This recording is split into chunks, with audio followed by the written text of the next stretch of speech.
إن الحمد لله نحمده ونستعينه ونستغفره ونعوذ بالله من شرور أنفسنا ومن سيئات أعمالنا من يهديه الله فلا مضل له ومن يضلل فلا هادي له وأشهد أن لا إله إلا الله وحده لا شريك له وأشهد أن محمدا عبده ورسوله صلى الله عليه وعلى آله وصحبه وتابعيهم أجمعين. Barcha maqtovlar, danlovlar Alloh Taolaga gina tegishli. Biz uni gina maqtaymiz, ondan gina yordam so'raymiz, ondan gina yorliqovni yalvaramiz. Nafslarimizning buzuqligidan, amallarimizning nosharidan biz bir Alloh subhanahu va taolaga gina sığınamiz. Kimni Alloh Taala to'g'ri yo'lga ko'ndirsa, uni hech bir kim adashtirmas. Kimni adashtirsa, uni hech bir kim to'g'ri yo'lga ko'ndirmas. Shohidlik beram. Allohdan boshqa hech bir iloh, ibodat qilinadigan, tobinadigan zot yo'q.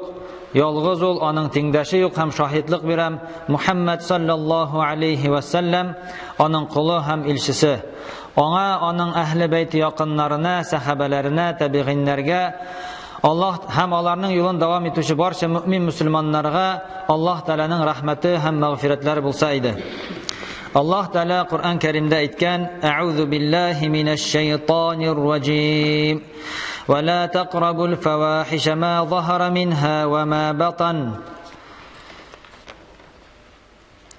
Ham fahishliklarning oshiq ishlanatirganina da, yashirin ishlanatirganina da yaqin bormag'iz.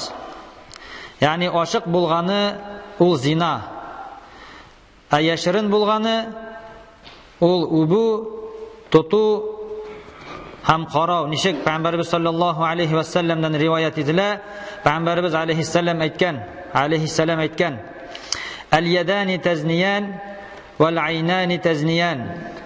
Qullar zina qila, ham ko'zlar zina qila. Qullarning zinası ul tutu, ko'zlarning zinasi ul qarov. Alloh taolo kishiga bu dunyoda bek ko'p ne'matlar bergan. Ham kishi shul ne'matlarni yaxshi, maqtovli maqsadda qo'llana ola yoki ul ne'matlar bilan gunohda ishlay ola. Misol uchun kishining ko'ruv salati. Bu endi Alloh taolaning kishiga bergan bir ni'mati. Kishi ul ni'mat bilan Alloh taolaning borlig'in, uning buyukligini ko'rsatuvchi narsalarni qaray ola, shulay yo'q endi uning bilan gunohda ishlay ola. Alloh taolo Qur'onda ko'zlarni durust yo'lda qo'llanirga buyurib ayta: "Qul lil mu'minina yaghuddu min absarihim va yahfazu furujahum, zalika azka lahum, innalloha xabirun bima yasnaun." Ayt mu'minlarga, qararga yaramay turgan narsalardan ko'zlarini yumsinlar, ham jinis a'zolarin saqlasınlar. Bu ular uchun ko'pga sistaroq.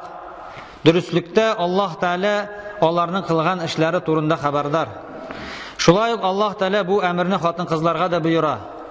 Alloh taolo aytgan: "Va qul lil mu'minati yaghdudna min absarihinna va yahfazna furujahunna va la yubdina zinatahunna illa ma zahara minha." Ayt mu'minalarga, qararga yaramay turgan narsalardan ko'zlarini yumsinlar, ham jinis a'zolarin haramlardan saqlasınlar.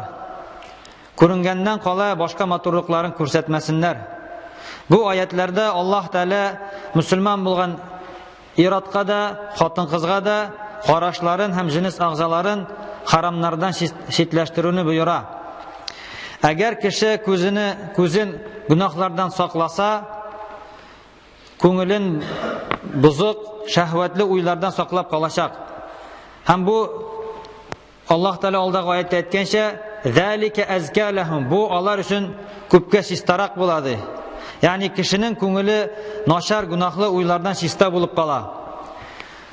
Alloh taolo bu oyatda birinchi shiratda qarashni, ondan so'ng jinis a'zoni saqlarga buyura. Chunki kishining qarashi bilan jinis a'zosi orasida baylanish bor. Кеше зинадан, ягъни никахсыз jinsi münasabətə kirүдән үзен саклап кала шул очракта, әгәр ул карашын гөнаһлы нәрсәләрдән тыйса, гөнаһлы нәрсәләрдән сакласа. Зина кылуга иң беренче чиратта карашны чит хатыннардан сакламау үтәрә. Кайбер вакытта кешенең карашы үзе теләмичә дә харам булган хатыннарга карарга мөмкин, күзе төшергә мөмкин. Ләкин мондый карашка гөнаһ булмый, әгәр үзе теләмичә күрсә.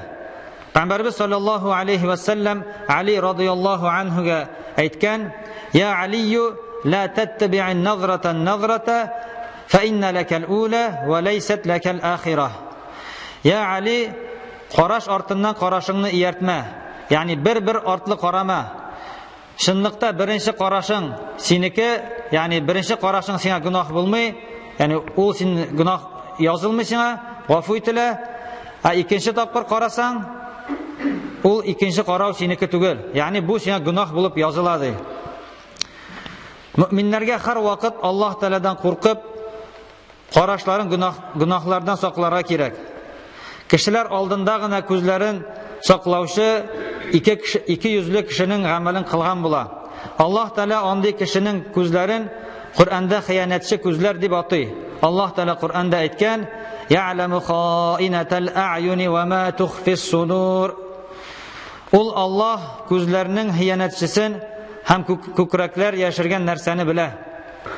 Ибн Аббас радиллаһу анһу, Пәйгамбәребезнең сахабасы, büyük галим, бу аятны булай дип аңлаткан. Кешеләр арасында булган берәү хатын-кыз үтеп киткәч, алар каршында үз дәрәҗәсен, абруен саклап калыр өчен карашын читләштергән була. Әгәр кешеләр аңа игътибар бирмәсәләр, ул теге хатынга карый башлый. Әгәр инде кешеләр күрер дип курыкса, карашын читләштергән була. Ләкин инде Аллаһ Тәгалә аның күңелендә нәрсә булганын белде. Кеше карашын харамнан сакламаса һәм шул сәбәпле зина кылса, ул әтәм дигән җәһәннәмнең коесына эләгә. Аллаһ Тәгалә әйткән: "Ва ман яф'ал залика ялqa аthama." Кем моны эшләсә ди, кем зина кылса ди, ул ди әтәм дигән җиргә ыргытылачак. Әтәм ул җәһәннәмнең иң төбендә булган бер кое. Анда җәһәннәм әһелләренең тәннәреннән чыккан үлекләр бөтенесе шунда җыелып ага. Һәм зина кылучылар шунда газапланачаклар. Кем инде Аллаһ Тәгаләдән куркып,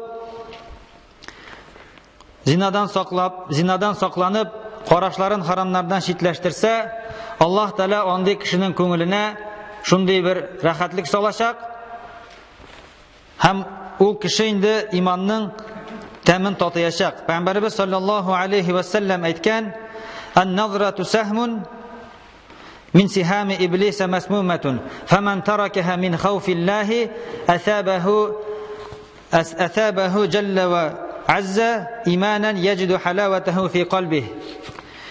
Караш ул иблисның агулы укларының берсе. Кем аны Аллаһ Тәгаләдән куркып калдырса, Аллаһ Тәгалә аңа шундый иман бирә, ул аның тәмен йөрәгендә сизәчәк, калбендә сизәчәк. Яни Аллаһ Тәгаләдән куркып, ярым шара хатыннарга карамаса кеше, яни харам булган гавратларга карамаса, Аллаһ Тәгалә аның күңеленә сизелә торган бер рәхәтлек салачак. Шулай ук җинес агзаны гөнаһлардан кем саклый, Аллаһ Тәгалә андый кешене Фирдәүс җәннәтләре белән шатландыра. Мөэминун сүрәсендә Аллаһ Тәгалә уңышка ирешүче мөэминнәр турында әйткәндә, алар арасында җинес агзаларын гөнаһлардан саклаучылар да бар. Ягъни җинес агзасын саклаучылар, алар җәннәтне, Фирдәүс җәннәтен мирас итеп алачаклар.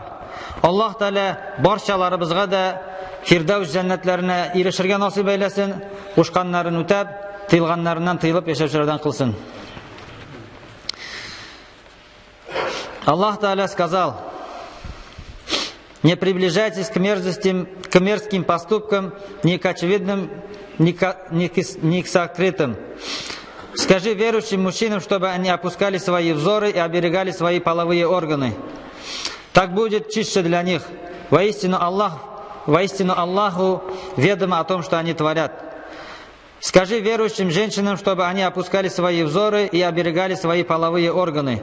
Пусть они не выставляют на показ своих прикрас, за исключением тех, которые видны.